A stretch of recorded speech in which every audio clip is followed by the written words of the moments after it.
അല്ലെങ്കിൽ നിയമസഭയിൽ കെടുന്നു മരിക്കണം, പാർലമെന്റിൽ കെടുന്നു മരിക്കണം എന്നാഗ്രഹിക്കുന്ന ആളുകൾ എവിടെ ഉണ്ടാവുക? ഇടതുപക്ഷത്തുണ്ടോ? ഒരാളെ പറ.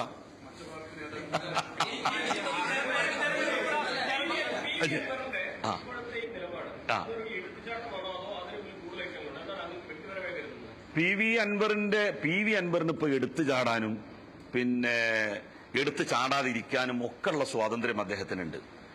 അദ്ദേഹം എന്ത് ചെയ്യണമെന്ന് ഞാൻ ഒരിക്കലും പറയില്ല. അദ്ദേഹം ചെയ്തത് തെറ്റാണെന്നും അദ്ദേഹത്തിന്റെ ശരികളും ബോധ്യങ്ങളുമാണല്ലോ അദ്ദേഹം ചെയ്യുന്നത്. എന്റെ ശരിയും എന്റെ ബോധ്യവുമാണ് ഞാൻ നിങ്ങളോട് പറഞ്ഞത്.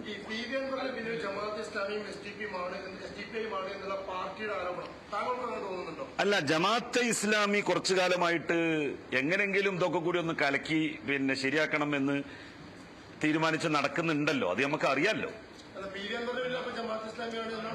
അല്ല, അത് പിന്നെ പാർട്ടി സെക്രട്ടറി അങ്ങനെ പറഞ്ഞിട്ടില്ലെങ്കിൽ പാർട്ടി അങ്ങനെ പറഞ്ഞിട്ടുണ്ടെങ്കിൽ പാർട്ടിക്ക് ചില ബോധ്യത്തിന്റെ അടിസ്ഥാനത്തിലാവുമല്ലോ പറഞ്ഞിട്ടുണ്ടാവുക.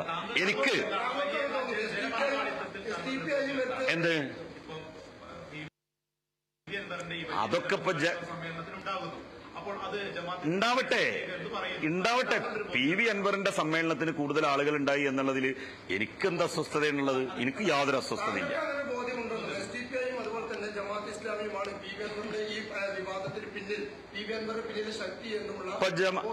എനിക്കെതിരെ 3 കേസുകളാണുള്ളത് കേരളത്തിൽ. 3 കേസുകൾ.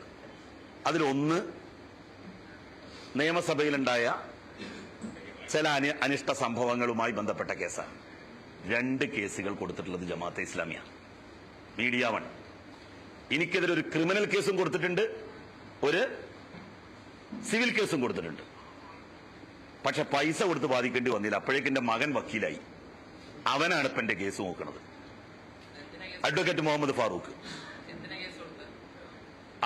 അവർക്കെതിരായിട്ട് ഇപ്പോ തീവ്രവാദി IS സ്പോൺസേഡ് ചാനൽ എന്ന് ഞാൻ പറഞ്ഞിരുന്നു. അത് IS ആണ് എന്ന് പറഞ്ഞുകൊണ്ടാണ് അവർ കേസ് കൊടുത്തത്. ഞാൻ IS എന്നേ പറഞ്ഞിട്ടുള്ളൂ. ഇസ്ലാമിക് സർവൻസ്, ഇസ്ലാമിക സേവകർ എന്നാണല്ലോ സാധാരണഗതിയിൽ നമ്മളുടെ ജമാഅത്തെ ഇസ്ലാമിക്കാർ സ്വയം വിശേഷിപ്പിക്കുക. ഇസ്ലാമിക സേവകർ എന്ന് പറയും.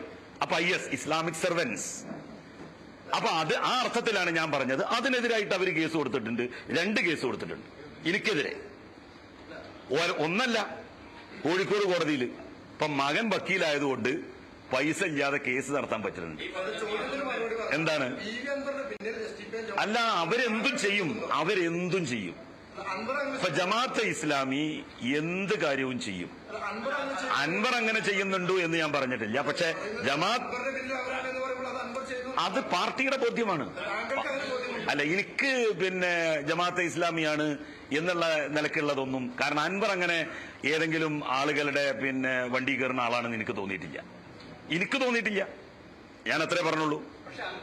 പക്ഷേ ജമാഅത്തെ ഇസ്ലാമി ഇതും ഇതിലപ്പുറവും ചെയ്യും. അതെനിക്ക് ബോധ്യമാണ്. അല്ല, ജമാഅത്ത് ഇസ്ലാമിയാണ് എന്നുള്ള വാദം ഞാൻ തള്ളല്ല. കാരണം എനിക്കെതിരെ അതാണല്ലോ ഞാൻ എന്റെ വ്യക്തിപരമായിട്ടുള്ള കാര്യം പറഞ്ഞത്.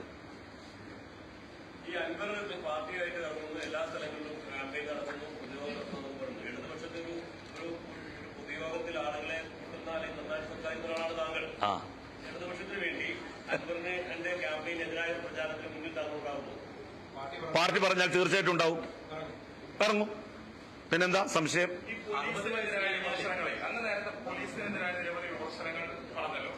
അൻവർ ഉന്നയിച്ച സമാനമായ സാഹചര്യത്തിലാണ് അന്നും ഫേസ്ബുക്കിൽ പോലീസിനെതിരെ ഗുരുതര വിമർശനങ്ങളുമായി രംഗത്ത് വരുന്നത്. അപ്പൊ എന്തുകൊണ്ടാണ് അത്രയധികം കാത്തുനിന്നത്? അൻവറിന്റെ കൂടെയുള്ള ഒരു ഓപ്പറേഷന് വേണ്ടിയാണ്? ഒരിക്കലുമല്ല. കാരണം അൻവർ ഇപ്പോഴാണ് പറഞ്ഞത്, ഞങ്ങളുമായിട്ട് ഡിസ്കസ് ചെയ്യുന്നത് ഇപ്പോഴാണ്. ഞാനുമായിട്ട് അൻവർ ഈ കാര്യങ്ങൾ സംസാരിക്കുന്നത് അല്ല. ഞങ്ങൾ തമ്മിൽ മലപ്പുറത്തെ ഈ വിഷയങ്ങൾ ചർച്ച ചെയ്യുന്നത് സമീപകാലത്ത് മാത്രമാണ്. ADGP അജിത് കുമാർ ഉൾപ്പെടുന്ന ആളുകളെ സംബന്ധിച്ചും ഉള്ള കാര്യങ്ങൾ ഞങ്ങൾ ചർച്ച ചെയ്യുന്നത് ഈ സമീപകാലത്താണ്. ഞാൻ ഒരു ദിവസം ഇങ്ങനത്തെ ഈ പ്രശ്നങ്ങളൊക്കെ വന്ന സമയത്ത് ഞാൻ അദ്ദേഹത്തോട് ചോദിച്ചു.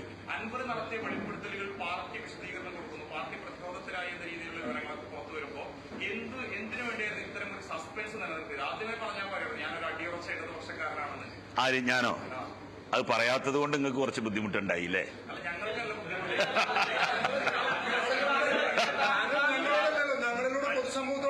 അത് അതെ, ഞാൻ എന്താ പറഞ്ഞത്, എന്റെ പുസ്തക റിലീസ് കഴിയട്ടെ. ഒക്ടോബർ 2-ാം തീയതി ഉച്ചയ്ക്ക് ശേഷം 4:30 ഞാൻ നിങ്ങളെ കാണും, നിങ്ങളോട് പറയും എന്ന് ഞാൻ പറഞ്ഞിരുന്നു. ഞാൻ ആ വാക്ക് പാലിച്ചു. എന്ത് പറയുന്നു എന്ന് ഞാൻ അപ്പൊ നിങ്ങളോട് പറഞ്ഞോ?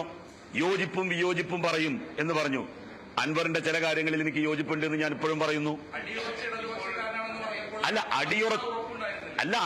ഇടതുപക്ഷക്കാരൻ, അന്നും ഞാൻ അടിയുറച്ച ഇടതുപക്ഷക്കാരൻ തന്നെയായിരുന്നു.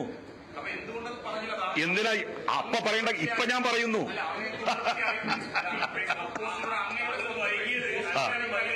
എങ്ങനെ? ഒരിക്കലുമില്ല. അൻവറിന്റെ പൊതുയോഗത്തിൽ പകുതി ആൾക്കാരല്ല, ചിലപ്പോ കൂടുക ചെയ്യുക.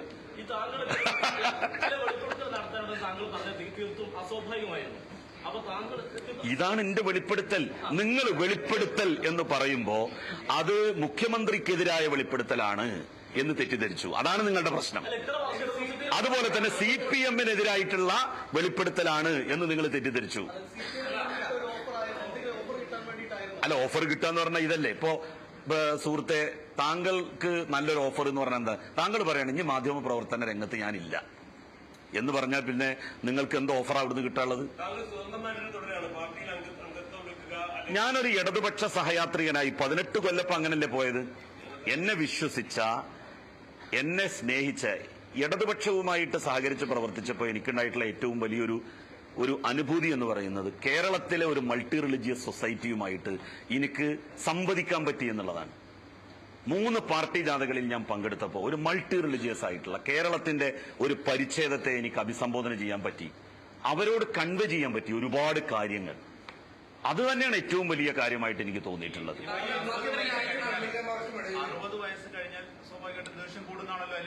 അല്ല, അങ്ങനെയല്ല, ഞാൻ എന്റെ സുഹൃത്തിനോടാണ് പറയുന്നത്. 59 വയസ്സാകും.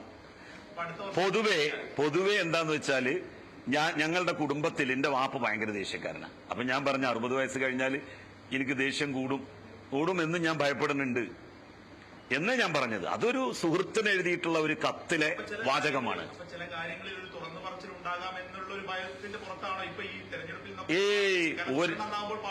അല്ല, സ്വരം നന്നാവുമ്പോ പാട്ട് നിർത്താന്ന് പറഞ്ഞത് നമ്മള് മരിച്ചു പോണമെന്ന് ആൾക്കാർ ആഗ്രഹിക്കാത്ത വിധം. കാരണം പല MLA-മാരുടെയും കാര്യത്തിൽ ആ പാർട്ടികളിലെ യുവജന നേതാക്കൾ എന്നോട് അവരുടെ വികാരം ഷെയർ ചെയ്യുന്നത് എനിക്കറിയാലോ.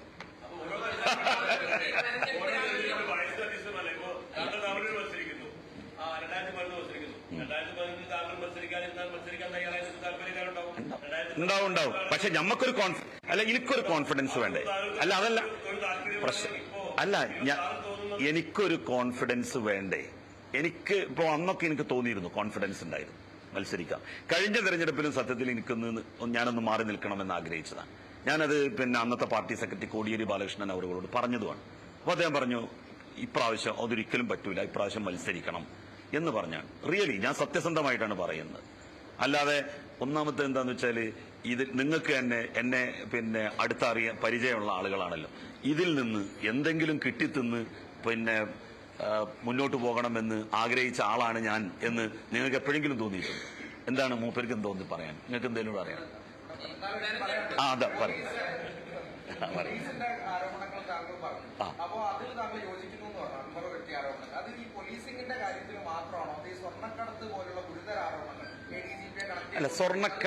അല്ല, സ്വർണ്ണക്കടത്തുമായി ബന്ധപ്പെട്ട കാര്യങ്ങൾ അന്വേഷണത്തിന്റെ പരിധിയിൽ വരുന്നുണ്ടല്ലോ. കസ്റ്റംസിന്റെ ഡ്യൂട്ടി എന്തുകൊണ്ടാണ് പോലീസ് ചെയ്യുന്നത്? കസ്റ്റംസിന്റെ ക്ലിയറൻസ് സ്കാനിങ് കടന്നു വരുന്നതാണ് പിന്നെ പുറത്തു വെച്ച് പോലീസ് പിടിക്കുന്നത്. അത് പിടിക്കുന്നതിന് എന്താണ് പോലീസിന് പ്രചോദനം? ആ കാര്യത്തെ സംബന്ധിച്ചൊക്കെ 150 കേസുകളുണ്ടല്ലോ. ഈ 150 ആളുകളെ എന്ത് ചെയ്താൽ മതി? അന്വേഷിച്ചാൽ മതി. അവർ കൊണ്ടുവന്നു എന്ന് പറയപ്പെടുന്ന സ്വർണവും ഇവർ രേഖപ്പെടുത്തിയ സ്വർണവും തമ്മിലുള്ള വ്യത്യാസം മാത്രം നോക്കിയാൽ മതിയല്ലോ. ഇതിൽ വസ്തുതയുണ്ടോ, സത്യമുണ്ടോ? ചെറിയ വ്യത്യാസമാണെന്നുണ്ടെങ്കിൽ പണ്ട് എന്റെ കാര്യത്തിൽ നിങ്ങൾ നടത്തിയിട്ടുള്ള ഒരു വലിയ അന്വേഷണം ഉണ്ട്. ഖുർആനിന് ഇത്ര കോപ്പി, ആ കോപ്പിക്ക് ഇത്രയായിരുന്നു വെയിറ്റ്, അത് ഹാർഡ് ബോർഡിന്റെ വെയിറ്റ് ഒഴിവാക്കിയാൽ ഇത്രയാണ് വെയിറ്റ് ഉണ്ടാകാൻ സാധ്യത. അങ്ങനെ GPS കേടുവന്നു, അത് ബാംഗ്ലൂരിലേക്ക് പോയി, ആകെ ഇന്ന ഒരു സ്വർണ്ണ കള്ളക്കടത്തുകാരനാക്കിയിട്ട് അന്ന് മാറ്റിയില്ലേ ജീവിതത്തില്.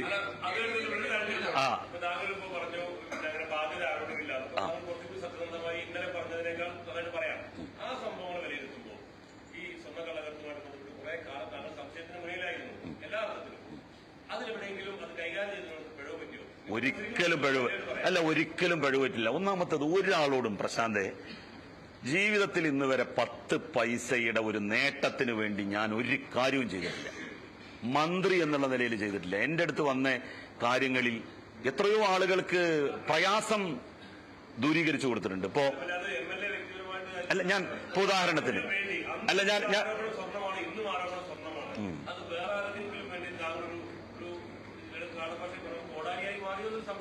എന്നെ ആരും കോടാലി ആക്കൂല.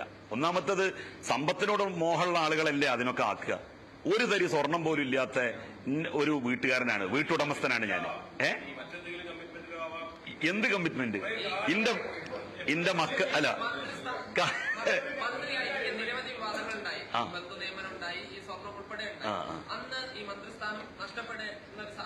എപ്പോഴാണ് നഷ്ടപ്പെട്ടത്? അല്ല, എപ്പോഴാണത് നഷ്ടപ്പെട്ടത്? അല്ല, ബന്ധുനിയമന വിവാദത്തെ തുടർന്ന് എപ്പോ? രണ്ടാമത്തെ തെരഞ്ഞെടുപ്പ് കഴിഞ്ഞ് മന്ത്രിയുടെ ഒരു പദവിയിലും ഇല്ലാത്ത സമയത്താണ്. മന്ത്രി പേരിൽ മാത്രം മന്ത്രിയായിരുന്ന സമയത്ത്.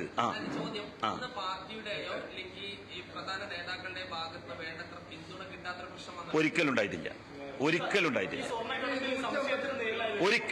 കാരണം ഈ ബന്ധുനിയമനം, ഞാൻ പറഞ്ഞല്ലോ, എന്നെ ഒന്ന് കേൾക്കാതെ ഒരു നോട്ടീസ് അയക്കാതെ ബാക്കിയുള്ള എല്ലാ ആളുകൾക്കും നോട്ടീസ് അയച്ചു. ബാക്കിയുള്ള എല്ലാ മന്ത്രിമാർക്കും. ഇപ്പോ ശൈലജ ടീച്ചർക്കെതിരായിട്ട് ലോകായുക്തയിൽ കേസ് വന്നു. ശൈലജ ടീച്ചർക്ക് നോട്ടീസ് അയച്ചു. ആർ ബിന്ദുവിനെതിരായിട്ട് നോട്ടീസ് വന്നു. മന്ത്രി അവർക്കെതിരായിട്ടൊരു കേസ് വന്നു, അവർക്ക് നോട്ടീസ് അയച്ചു. എനിക്ക് ഇങ്ങനെ ഒരു കേസ് നിങ്ങളെ സംബന്ധിച്ച് ഈ കോടതിയിൽ വന്നിട്ടുണ്ട്, നിങ്ങളൊന്ന് ഹാജരായി അത് വിശദീകരിക്കണം, അല്ലെങ്കിൽ നിങ്ങൾ ഒരു വക്കീലിനെ ഏർപ്പെടുത്തിയിട്ട് പറയണം എന്നുള്ള നിലക്കൊരു നോട്ടീസ് പോലും അയക്കാതെ, എന്നെ കേൾക്കാതെ, നിയമിക്കപ്പെട്ടു എന്ന് പറയുന്ന ബന്ധുവിനൊരു നോട്ടീസ് അയക്കാതെ, അയാളെ കേൾക്കാതെ, അങ്ങനെയാണ് ആ വിധി ഉണ്ടായത്. ആ വിധിക്കെതിരായിട്ടാണ് വളരെ ശക്തമായിട്ട് ഞാൻ പ്രതികരിച്ചത്. സത്യത്തിൽ അതിന് വല്ല ഇതുണ്ടായിരുന്നെങ്കിൽ എനിക്കെതിരെ എത്ര കേസ് കൊടുക്കണമായിരുന്നു അവര്, ഈ ലോകായുക്ത.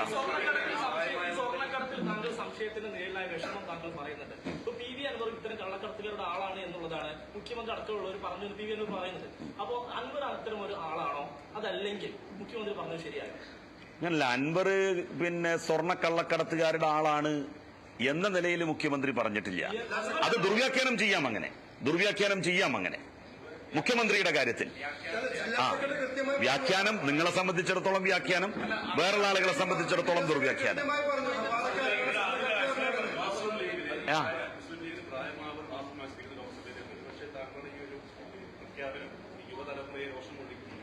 അങ്ങനല്ല, മുസ്ലിം ലീഗ് പിന്നെന്താ വെച്ചാൽ ഒരിക്കൽ ആയി കിട്ടിയാ പിന്നെ മയ്യത്താവുന്നത് വരെ പിന്നെ ആ സ്ഥാനത്ത് തുടരുക എന്നുള്ളതാണല്ലോ, ആ പോളിസി ആണല്ലോ.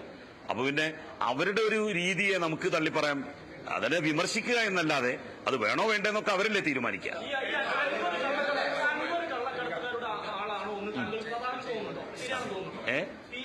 ആയിക്കോട്ടെ, ഒന്നും പ്രശ്നമില്ല. PV അൻവർ കള്ളക്കടത്തുകാരുടെ ആളാണെന്ന് എനിക്ക് തോന്നുന്നില്ല. അല്ല, എനിക്ക് തോന്നണില്ല എന്നാണ് ഞാൻ പറഞ്ഞത്. എനിക്ക് തോന്നണില്ല.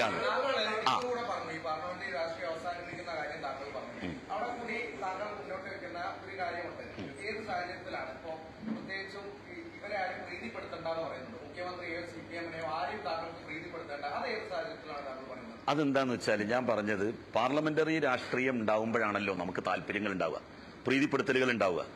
അപ്പൊ അങ്ങനെ ആരും പ്രീതിപ്പെടുത്താൻ ഇല്ലാത്ത ഒരു മാനസികാവസ്ഥയിൽ പറയുന്നത് 100% സത്യസന്ധമായിട്ടായിരിക്കും. അങ്ങനെ ഉണ്ടെങ്കിലല്ലേ നമുക്ക് താല്പര്യങ്ങൾ വെച്ചുകൊണ്ട് മറ്റെന്തെങ്കിലും പറയേണ്ടതായിട്ട് വരിക. കേരള ആഭ്യന്തര വകുപ്പിനെ കുറിച്ച് മറ്റുള്ള ജില്ലകളിലൊന്നും അത്തരത്തിലുള്ള ഒരാക്ഷേപം ഉണ്ടായിട്ടില്ല. ഈ ജില്ലയുമായി ബന്ധപ്പെട്ടിട്ടാണ് ആക്ഷേപം ഉണ്ടായിട്ടുള്ളത്. ഈ ജില്ലയിലെ ജനപ്രതിനിധികൾ അതെ, ADGP-നൊക്കെ എന്താണ് ചെയ്യേണ്ടത് എന്ന് യു വെയിറ്റ് ആൻഡ് സീ.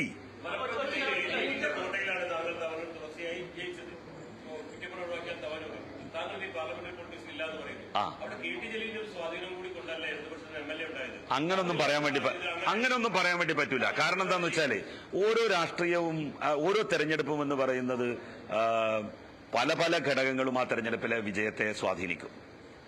അങ്ങനെ ഇപ്പൊ കുറ്റിപ്പുറത്ത് പഴയ കാലത്ത് മത്സരിച്ചു മുസ്ലിം ലീഗിന്റെ ഒരുപാട് ആളുകൾ നമുക്ക് വോട്ട് ചെയ്തു.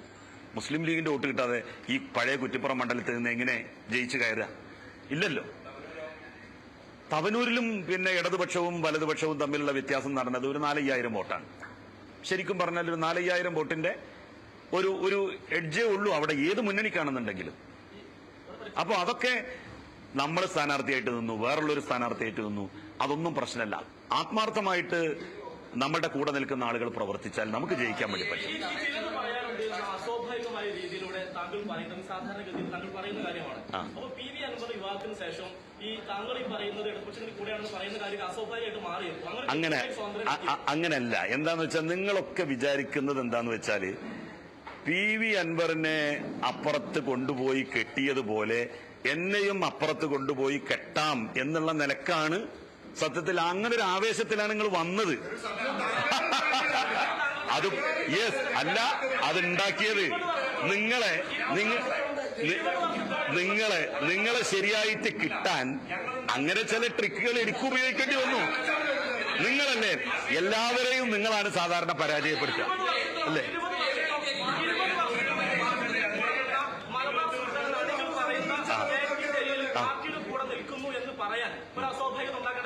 അങ്ങനല്ല. അത് അവർക്ക് ഒരു പ്രശ്നവും ഉണ്ടായിട്ടില്ല, അവർക്ക് ഒരു സംശയവും ഉണ്ടായിട്ടില്ല. ഇന്റെ കാര്യത്തിൽ പാർട്ടി അണികൾക്ക് വല്ല സംശയവും ഉണ്ടായിരുന്നു എങ്കിൽ ഇന്നത്തെ പുസ്തക പ്രകാശനത്തിന് ബ്രിട്ടാസ് വരുവോ? ഇന്നത്തെ പുസ്തക പരിചയപ്പെടുത്തലിന് പിന്നെ MM നാരായണൻ മാഷ് വരുവോ? അതേന്ന്. അത് നിങ്ങളെപ്പോലുള്ള ആൾക്കാർ വിളിച്ചു ചോദിച്ചു, നിങ്ങളെപ്പോലുള്ള ആളുകൾ വിളിച്ചു ചോദിച്ചു. അദ്ദേഹത്തിന് യാതൊരു സംശയവും ഉണ്ടായിരുന്നില്ല, എനിക്കും യാതൊരു സംശയമില്ല. ഞാൻ പാർട്ടിയോട് അസന്നിഗ്ധമായി പറഞ്ഞിട്ട് എനിക്ക് കഴിയില്ല, എനിക്ക് കഴിയാത്തത് കൊണ്ടാണ് ഞാൻ പറഞ്ഞില്ലേ. ഓരോരുത്തർക്കും ഓരോരുത്തരുടെ ഇഷ്ടങ്ങൾ, സന്തോഷങ്ങൾ, ഇതൊക്കെ ഓരോ ഘട്ടത്തിലും വ്യത്യസ്തമാകും. എനിക്ക് കുറച്ച് ഇപ്പൊ നമ്മുടെ ഫാമിലിയും എല്ലാം ഉണ്ടല്ലോ, അവരുമായിട്ടും കുറച്ച് പിന്നെ നമ്മളുടെ ഈ ആരോഗ്യമൊക്കെ ഉള്ള സമയം അവരുടെ കൂടെയും കൂടി എനിക്ക് ചെലവഴിക്കണം. ഒരിക്കലും എനിക്ക് മത്സരിക്കാൻ ഒരു താല്പര്യവുമില്ല. അതൊക്കെ വരാൻ പോണ കാര്യമില്ല. അതൊക്കെ നിങ്ങൾ അൻവറിനോടല്ലേ ചോദിക്കേണ്ടത്, എന്നോടല്ലല്ലോ. പാർട്ടി രൂപീകരിക്കുന്ന ആളോടാണ് ഇത്തരം ചോദ്യങ്ങൾ ചോദിക്കേണ്ടത്.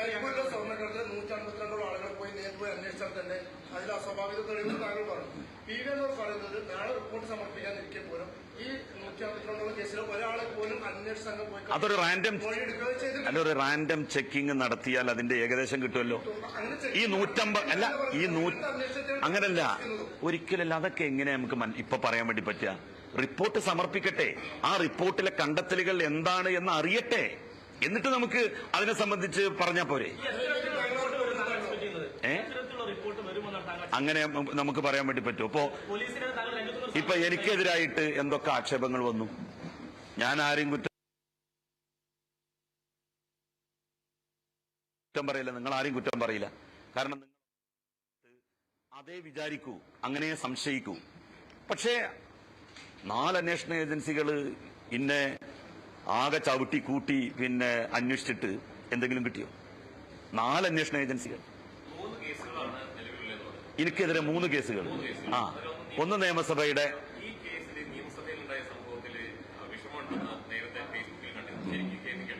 അങ്ങനല്ല, ഞാൻ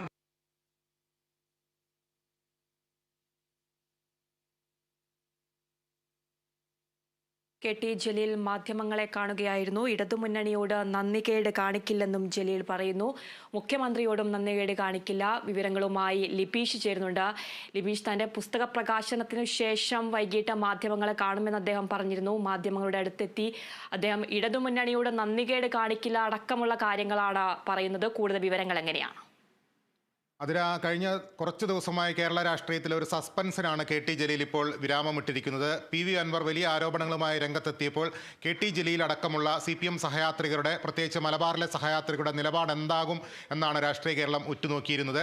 ജലീൽ ചില സൂചനകൾ നൽകുക കൂടി ചെയ്തോടെ ഒക്ടോബർ 2 സസ്പെൻസ് നീണ്ടു. ഒക്ടോബർ 2 തൻ്റെ ഒരു പുസ്തക പ്രകാശനമുണ്ട്. ആ പുസ്തക പ്രകാശനത്തിന് ശേഷമുള്ള മാധ്യമ സമ്മേളനത്തിൽ താൻ ചില കാര്യങ്ങൾ വെളിപ്പെടുത്തും എന്നാണ് ജലീൽ പറഞ്ഞത്. ഈ പുസ്തകത്തിൻ്റെ ചില ഭാഗങ്ങൾ പുറത്തു വന്നതോടുകൂടി സസ്പെൻസ് ഇരട്ടിച്ചു. താൻ പാർലമെന്ററി രാഷ്ട്രീയത്തിൽ നിന്ന് വിരമിക്കുകയാണ്, ചില തെറ്റിദ്ധാരണകളുണ്ട്, അതെല്ലാം നീങ്ങുന്നതിന് വേണ്ടി മാധ്യമങ്ങളെ കാണും എന്നുകൂടി ജലീൽ പറഞ്ഞപ്പോൾ എന്തായിരിക്കും ജലീലിൻ്റെ നീക്കം എന്നായിരുന്നു ആകാംക്ഷ.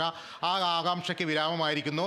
ഇടതുമുന്നണിയോടൊപ്പം തന്നെ തുടരും, CPM സഹയാത്രികനായി തുടരുമെന്ന് ജലീൽ അസന്ദിഗ്ധമായി വ്യക്തമാക്കിയിരിക്കുന്നു. തന്നെ വെടിവെച്ച് കൊന്നാലും മുഖ്യമന്ത്രിക്കെതിരെ ഒരു വാക്കുപോലും താൻ ഉരിയാടില്ല എന്നുകൂടി ജലീൽ പറയുകയാണ്. പി.വി. അൻവറിൻ്റെ ആരോപണങ്ങൾ അദ്ദേഹം തള്ളുക കൂടി ചെയ്യുന്നുണ്ട്. മലപ്പുറം ജില്ലാ സെക്രട്ടറിക്കെതിരെയാണ് വളരെ രൂക്ഷമായ ആരോപണങ്ങൾ പി.വി. അൻവർ ഉന്നയിച്ചത്. EN മോഹൻദാസ് പക്ക RSSകാരനാണ് എന്നായിരുന്നു പി.വി. അൻവറിൻ്റെ പരാമർശം. എന്നാൽ തൻ്റെ അനുഭവത്തിൽ അത്തരമൊരു ബന്ധം തനിക്ക് ഇതുവരെ കണ്ടെത്താൻ കഴിഞ്ഞിട്ടില്ല. പി.വി. അൻവറിൻ്റെ ആരോപണങ്ങൾ ശുദ്ധ അസംബന്ധമാണെന്നും കെ.ടി. ജലീൽ ആ വിഷയത്തിൽ പറഞ്ഞു. മറ്റൊരു പ്രധാനപ്പെട്ട കാര്യം അദ്ദേഹം പറഞ്ഞത് ഈ ADGPയുമായി ബന്ധപ്പെട്ട വിവാദ വിഷയത്തിലാണ്. ADGPയുടെ അനധികൃത സ്വത്ത് സമ്പാദനം സംബന്ധിച്ച് ചില പരാതികൾ നിലനിൽക്കുന്നുണ്ട്. അക്കാര്യത്തിൽ അൻവറിൻ്റെ ചില അഭിപ്രായങ്ങളോട് തനിക്ക് യോജിപ്പുണ്ട്. പോലീസിൽ വർഗീയവൽക്കരണം പൂർണ്ണമായും ഒഴിഞ്ഞുപോയി എന്ന് തനിക്ക് അഭിപ്രായമില്ല. അങ്ങനെ ചില അൻവറിനോട് ചേർന്ന് നിൽക്കുന്ന ചില അഭിപ്രായ പ്രകടനങ്ങൾ നടത്തിയിട്ടുണ്ടെങ്കിലും അൻവർ ഉന്നയിച്ച കാതലായ വിമർശനങ്ങളെല്ലാം തന്നെ തള്ളിക്കൊണ്ടാണ്, CPMൻ്റെ അതേ തരത്തിലുള്ള അഭിപ്രായങ്ങൾ പങ്കുവച്ചുകൊണ്ടാണ് കെ.ടി. ജലീൽ ഇന്ന് രംഗത്തെത്തിയിരിക്കുന്നത് എന്നുള്ളതും ഏറ്റവും ശ്രദ്ധേയമായ കാര്യമാണ്. മുഖ്യമന്ത്രി അൻവറിനെ ഒരു സംശയ നിഴലിൽ നിർത്തുന്ന രീതിയിലുള്ള ചിലൊരു പരാമർശം വാർത്താ സമ്മേളനത്തിൽ നടത്തിയിരുന്നു. അതായത് ചില കള്ളക്കടത്ത് ഇടപാടുകളിൽ അൻവറിന് പങ്കുണ്ടോ, അങ്ങനെ പ്രത്യക്ഷമായി പറഞ്ഞില്ലെങ്കിൽ പോലും പരോക്ഷമായി അത്തരം ധ്വനി വരുന്ന ഒരു പരാമർശം മുഖ്യമന്ത്രിയുടെ ഭാഗത്തു നിന്നുണ്ടായി. അൻവർ ആകട്ടെ അത് ഏറ്റുപിടിച്ചുകൊണ്ട് മുഖ്യമന്ത്രി തന്നെ കള്ളക്കടത്തുകാരനാണെന്ന് ആക്ഷേപിച്ചു എന്നുള്ള മട്ടിൽ പ്രതികരിക്കുകയും ചെയ്തു. എന്നാൽ അക്കാര്യത്തിൽ കെ.ടി. ജലീൽ വ്യക്തമാക്കിയത് പി.വി. അൻവർ കള്ളക്കടത്തുകാരനാണെന്ന് തനിക്ക് അഭിപ്രായമില്ല എന്നുള്ളൊരു കാര്യമാണ് കെ.ടി. ജലീൽ ആ വിഷയത്തിലും പങ്കുവച്ചത്. അങ്ങനെ വിവാദ വിഷയങ്ങളിലെല്ലാം തൻ്റെ നിലപാട് വ്യക്തമാക്കിക്കൊണ്ട് ഇനിയുള്ള രാഷ്ട്രീയ വഴികളിൽ CPMനൊപ്പം തന്നെ തുടരുമെന്ന് കെ.ടി. ജലീൽ വ്യക്തമാക്കുന്നു. ശരി, ലിപീഷാണ് വാർത്തയുടെ വിവരങ്ങൾ നൽകിയത്.